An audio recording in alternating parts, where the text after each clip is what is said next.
Welcome back to the 8th concession. My name is Natalie. I can't believe it's July already. The summer is just flying by. We've had a very unsettled summer weather-wise here on the 8th concession, Southern Ontario, Zone 5B. We had a real heat wave in June, really hot. I mean, over 100 Fahrenheit, 42 with the humidex here in Canada in Celsius. And then it cooled off. I mean, really cooled off. We were down to single digits in Celsius overnight, which was crazy. I don't think my peppers really appreciated it. But what are you going to do? And we've had stormy weather with a lot of high winds. So it's been an odd summer so far, but the plants are doing okay. We've had some successes and we've had some misses. Let me show you. Let's start over here by the raspberries. You can see we had a large limb come down in the last storm. The winds really have been brutal. The raspberries are doing great.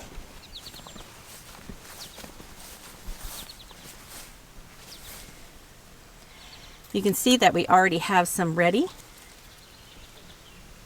And they're sweet. We have some new raspberry cane growth, which is good. We have a lot of new cane growth, which is great. You can see some of the older canes have flopped over onto the grass here. It makes it very hard to trim. But Craig and I are starting a project shortly where we're going to put up some supports for both the raspberries here and the blackberries down there so they don't hang over so much. But they are doing great. The blackberries are loaded.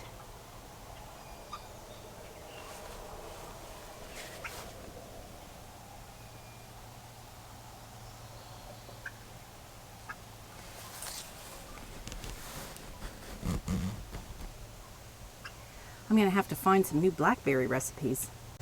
Now let's check out the vegetable garden.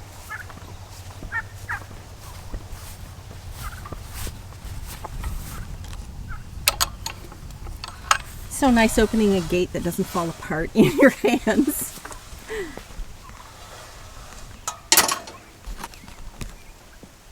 So much has changed since I last showed you the garden. Down here are the 4 Tidy Treat cherry tomatoes, and you can see we're already, oh, there's even a baby tomato in there. They're looking fantastic. No signs of disease. Oh, there's even more down there. So they're looking great. And behind them are the sugar snap peas that were planted around my homemade trellises, which are covered now, but they are supporting the peas nicely. And you can see I need to come out here and harvest these. This is how I like to eat them in stir fries or just as a side dish sauteed. Oh, they're so sweet and tender. Sometimes I do let them grow into regular sweet peas and then just boil them with a tiny bit of salt and some butter. So there's going to be a ton because look at the flowers. They are really quite happy here. Now I finally got the spinach pulled. That was bolting, and I fed it to the chickens and the turkeys that you can probably hear behind me. Oh, there's a bit of weeding to be done, but I did plant the Butter Crunch lettuce seed, and you can see it coming here. With a quick weeding, this will look a lot better. Some of these rotten Phragmites that just insist on growing in my garden. And back here, those spindly little things that I planted as my plum tomatoes, and the variety is Cup of Moldova. You can see it has turned into this tomato jungle. Now, they are doing super well. You can see they're setting their flowers, so it won't be long. Down here, I actually planted a bunch of carrot seeds. You can see one lone carrot there, but hardly any of them germinated. So, won't have many carrots. There's the odd one here and there. Oh, get out of there. Now, as I said, I planted some carrot seed on this side and parsnip on the other side, but There's some way under here, and I'm wondering if maybe some of the seeds got washed to this side with heavy rains or something. Back here are 2 zucchini plants. One is doing great, and this one, it doesn't look too happy, does it? This leaf is kind of curled over. It has some zucchini starting. I think this was either a yellow or a golden. Oh, I don't know, that doesn't look either. That looks just like green. I don't even know what variety this is. But it doesn't look as good as this one. This one looks fantastic. I'm going to walk around the other side of the bed to have a better look at that one. So this one is the Romanesco, the one that is sort of striped. You can see one right down there. And it has like little ridges, so it looks really pretty when it's cut in rings. This one is doing super duper. I've actually already picked 2 zucchini off of it, and there's lots more coming. And the leaves are huge and healthy looking, so whatever's wrong with the one behind it is not affecting this one. This is the side that was supposed to have parsnip.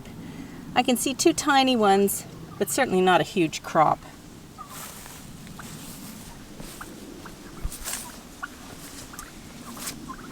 Here on the edge of the trellis, I have to back up, it's already so big, is the Matt's wild cherry tomato that I'm letting use the trellis here. You can see it's wanting to jump out this way. It is as wild as it was last year, just all over the place under there. And this right here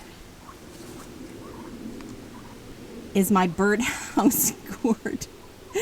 That is halfway across and heading towards the other side.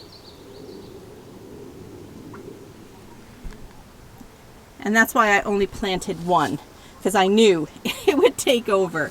And I didn't want it crowding out the loofahs too much. So there are 2 loofahs here, and it's actually doing pretty well this year. You can see it's already climbed, peas are in the way, right to here. That's pretty good. And the other one is doing fine as well.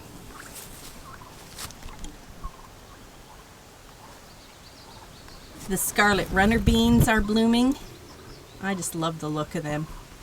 And the bees love them too. Bed number 3 is where some of my disappointment lies. Not here though. Some pretty pink zinnias in the corner. And again, the scarlet runner beans climbing up the trellis. Beside them are 3 loofahs, I believe. So they're doing fine. Oh, yeah, this one's all the way up to here. So they're doing okay. And then there was that mystery vine that I planted. Let's just see if I can move aside this wild cherry tomato. Good grief. So this one here, it is now grown to this. I think it's reaching for some light because the Matt's cherry tomato is kind of crowding it out. We'll see what it ends up being. I still think it's a cucumber of some... Well, I don't know. It's not very prickly. It's my mystery plant. Once again, Matt's cherry tomato just taking over. I'm actually just going to start trimming it back. Look, it's wild. It's an accurate name. But here's where the disappointment begins. And it's with my silver fir slicing tomatoes. Now, the plants are gorgeous. They're healthy and full, and there's lots of blooms starting. But there's also something else starting. Let's see if I can show you.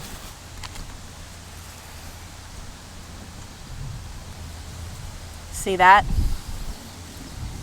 Those spots on the leaves? Blight. More blight. So these were supposed to be somewhat blight resistant. Maybe they are. Maybe the blight would have been much worse. But it is disappointing.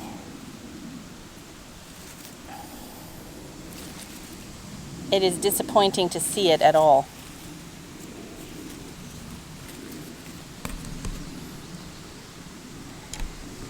And it's quite, this plant back here has quite a bit of it on the leaves. See those spots? So I'm very disappointed, although I'll reserve judgment to see what the harvest is like. I don't mind if they have spotty leaves as long as the whole plant doesn't die before I get some tomatoes. Oh yeah, you can see it's quite bad back here too. All these spotted leaves.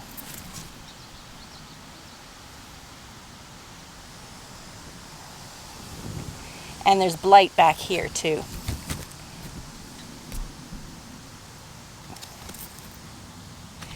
But this one is not a surprise, because these are the two Peron sprayless that I took that had seeded themselves from in bed number 5, and they were just decimated by blight last year.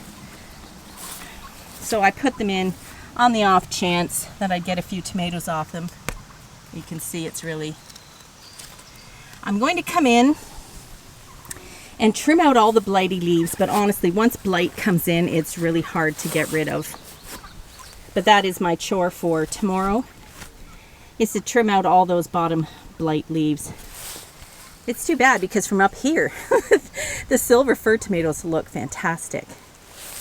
Oh, and there's Matt's wild cherry tomato trying to take over as well. The garlic on the edge of the bed, looking fantastic. I think it's almost ready to harvest. I believe the rule of thumb is when there are three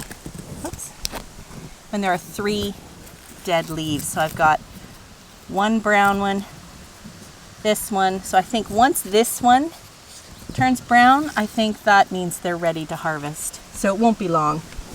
And they're doing great. At the front here are the Mountain Magic cocktail tomatoes. You can see I got rid of the lettuce that was there. I fed it to the chickens.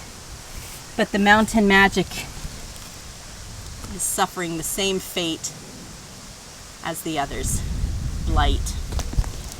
Again, I'm going to come in and trim it all out. I had trimmed these pretty much down at the bottom to give good airflow, but it doesn't seem to matter on this property. Oh, I have to show you though. These scarlet runner beans are pink, have pink flowers. Isn't that adorable? It looks so pretty. So it's a disappointment with the tomatoes. I just hope I still get a harvest and not like last year where the plants completely succumbed to blight and the tomatoes themselves rotted. I hope that doesn't happen. Happier news in bed number 2. The beets are going like crazy. Now, I like to harvest my beets when they're about the size of, what? Smaller than a ping pong ball, certainly no bigger. I think they're really sweet like that. So let's have a look down below, see what size we've got. I don't know if you can see that. I don't mind them a little bit bigger than that. So the beets can stay for a while longer. And with them are the peppers. Aren't they doing great compared to the spindly little things I put in? Now this one that was bigger, I think I mentioned in the last garden tour that it was in a bigger cup with better soil as I started it. And look, it is still twice the size of the other. So I'm going to make a real effort next year to check on what soil I'm using. And maybe pot up the peppers before they kind of become root bound in the smaller cups, because what a difference. But even the small ones are starting to get flowers.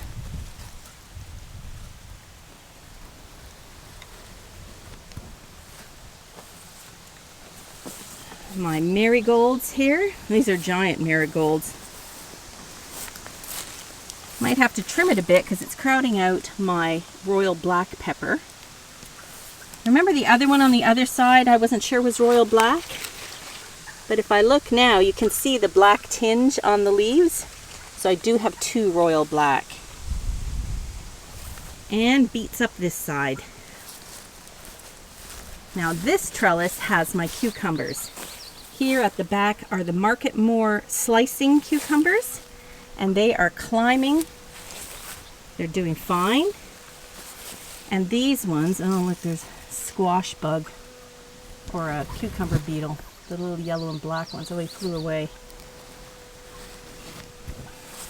These ones here are pickling cucumbers. Let's see if we can see any. Well, there's lots of flowers. See if there's any pickles starting. Well, there's a little one down there, right there. What about over here? Oh yeah, we have a little one right here. Well, it won't be long before I'll be making sweet and dill pickles. In front of them are some leeks, which are thickening up really nicely. I won't leave them in too much longer because I find they get bug damage if I leave them too long. Scarlet runner beans. And some really pretty zinnias. Oh look, they're the same color as the scarlet runner beans, but it's the same bush, I think. Orange and yellow. How pretty is that? And over in bed number 1, we have the very pretty dianthus that overwintered. I didn't even have to plant that. A big bunch of parsley, which I'm going to start dehydrating. And then my dill has gone to seed. Now, I've pulled quite a few actually, but I'm going to leave these to gather some dill seed. And I think if you remember, I said I had thrown some dill seed in here where the cabbages had been eaten. I actually think it wasn't dill seed that I threw in there. I think it was parsley. Let's have a look. All these little seeds right here. Next to this cabbage that seems to be making a second comeback. I think those are parsley. So I'm going to have to plant some more dill. I think I have more dill seed in the house. Oh, and I forgot to mention on the last tour, I planted 2 of my onions from last year that had sprouted in my cold cellar to get onion seed. And I forgot all about them because they're kind of hidden by the parsley. But there they are, and you can see it's setting an onion flower right at the top there. So there's that one. And that one does not look that happy, does it? Oh dear, I wonder what happened. Well, hopefully this plant will get me enough onion seed. The leeks along the edge here, and more cucumbers, which are doing fine. No problem there. Starting to climb and set cucumbers. Now the cabbage, I don't know if you can see inside the netting there, that is overdue to be harvested. The netting's being held up by dill that I didn't pull out of there. But there's that one, and there are 2 inside the netting here. So I'm going to harvest them early this week and make some cabbage rolls for the freezer. The onions are just thriving.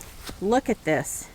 I can never get over how much better they look than when I plant these tiny little things that look like threads.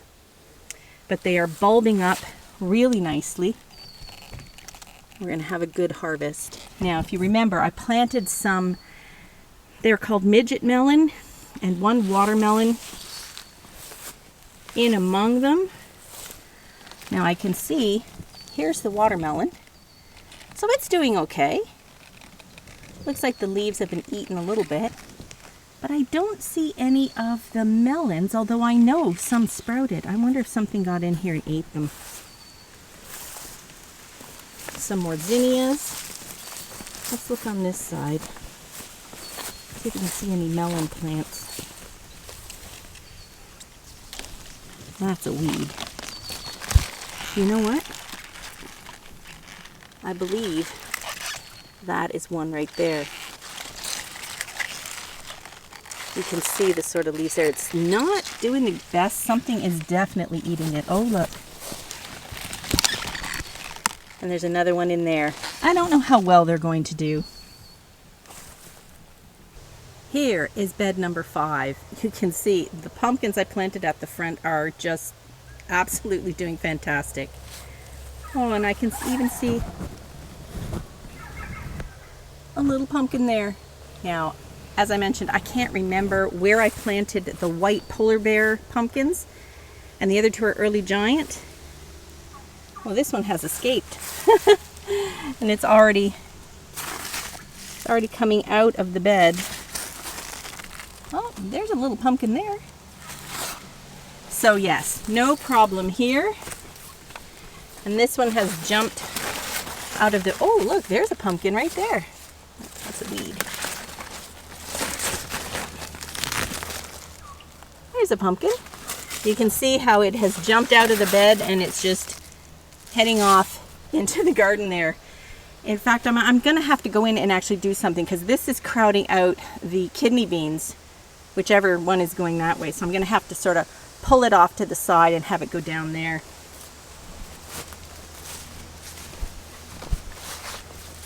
Kidney beans are doing fine. There's something going on there that I don't like. Don't know what that is. But for the most part, they're looking healthy. As long as I can give them that, whatever space has been taken by that runaway pumpkin. Oh, runaway pumpkin here too, coming from those pumpkins. So it's crowding out my pea beans, so I'm going to have to get rid of that one as well. But the pea beans are doing great. They're climbing up the trellis, using that support. There's a pumpkin here too, good grief. These things are crazy. Oh, lots of blooms in there. I don't know if there's any pumpkins yet, but obviously it's trying. And at the back here, if they can survive the onslaught of the oh my goodness, that's pumpkin there too. Look, there's a little pumpkin growing. But it is, just gonna move it over there because this is actually a zucchini. Poor thing. Oh, it's another Romanesco, so you can see the stripes. And I think there's a green and a yellow back here. Let's see how they're doing. Romanesco's kind of taken over.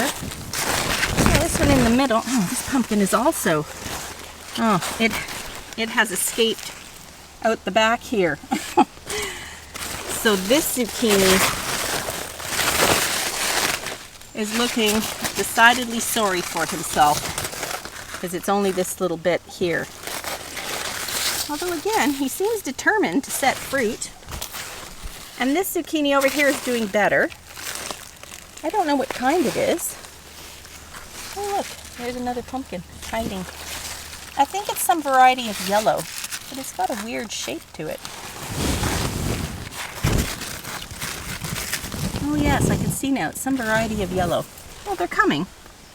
The sweet corn was a bitter disappointment again this year. I think I'm going to have to wait until I get the other 3 beds built because planting in the ground here, the weed pressure is just too great. I got one there, a couple there, and I planted these twice, by the way. You can see a couple right there. Wow, that's pretty sad for the number of seeds I put in the ground, but I suspect they were just being eaten. Oh, there's one there as well. Certainly not enough for sweet corn. I'm going to let them grow, and if they can set a couple of ears, I'll dehydrate it for the chickens over the winter, but that is a disappointment. Here is the jungle of potatoes. You can't even really see where they begin and end except for the white flowers. So they are doing super. And once they flower and die back a bit, I can actually harvest.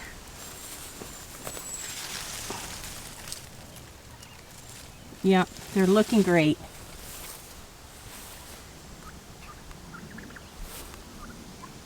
So there you go, the garden in July. Some great growth and some disease has crept in. Once again, blight in the garden. It seems to be the problem I just can't conquer.